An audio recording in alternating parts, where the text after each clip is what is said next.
Here are your genetic results for plantar fasciitis, which is a kind of a injury you get to your foot from overtraining and straining the fascia on the bottom of your feet. It's a very common type of injury, so we wanted to include that. But the genetic tests really don't either increase or decrease your chance of getting plantar fasciitis very much. But still, since it's an important injury and is a common injury, we decided to include it in the AxGen product. So here you can see this person. If the average person has a 20% chance of plantar fasciitis, here it's a little bit less. So it's good news that this person would have less chance of injury. So decreased risk. That's based on two different polymorphisms.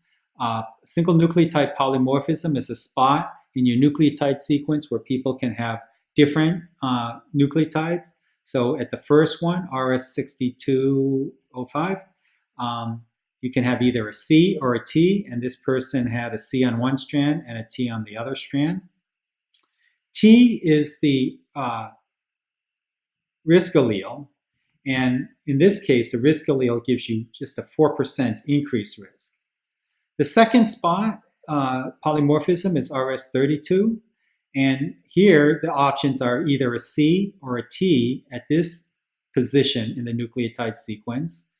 T is what's being counted, but in this case, it's good news because it gives you a 6% decreased risk of having plantar fasciitis. Because this person had one T, which is the good news allele, and one T, which was the bad news allele.